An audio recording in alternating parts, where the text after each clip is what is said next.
Friends, আজকে দুপুরে একটা ছোট্ট ব্লগ নিয়ে চলে আসলাম আপনাদের কাছে। তো সবাই সাথে থাকবেন, ভিডিওটা দেখতে থাকবেন। কি কি কাজ করেছি সব শেয়ার করব। সকালে উঠেছি, ঝাড়ঝাঁটা দিয়েছি, তারপর কাজ কাম করলাম। ঝাড়ঝাঁটা দেওয়ার পরে কাপড় ভিজিয়েছিলাম, অনেকগুলো কাপড় ভিজিয়েছিলাম, সেগুলো কাচলাম। কাচার পরে এই বিছানা গোছাগাছি করলাম। ওই যে ছেলেটিকে খেতে দিলাম। ও তো এক নর্মাল ছেলে, ওকে আলাদা খেতে দিয়েছি। ও মানে কিচ্ছু বোঝে না, আলাদা দিয়েছি, নাহলে ভাত টাত উল্টে দেয়। এই যে খেয়ে দিয়ে শুয়ে আছে, কেবলই খেলো। খাওয়া দাওয়ার পর শোয়া হয়ে গেছে।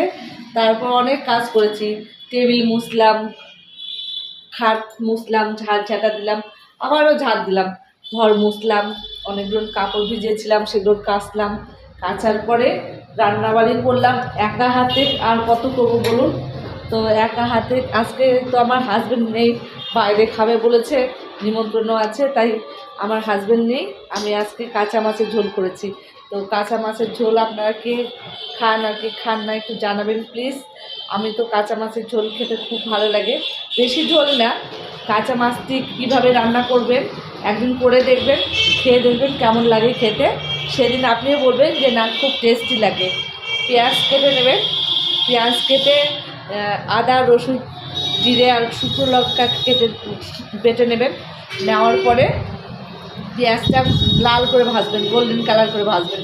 তারপর মশলাটা কষিয়ে নেবেন। নেওয়ার পরে ভালো করে পরিষ্কার করে ভালো করে ওটা কষাবেন। কষার পরে মাছটা আর আলু কেটে রাখবেন, আলুটা দিয়ে দেবেন। সবজি দিলে আরও ভালো লাগে। তো সবজিটা কেউ দেয় কেউ দেয় না, তো আমি সবজি দিয়েও করি। তো আমার হাজব্যান্ড তো খায় না, আমাদের বাড়িতে কেউ খায় না, তো শাশুড়ি আছে আর আমি আছি দেখে আজকে আমি কাঁচা মাছের ঝোল করেছি। তো এইভাবে করে দেখবেন। যখন কষাবেন একটু, তারপর মাছটা ছেড়ে দেওয়ার পরে কষিয়ে নেবেন।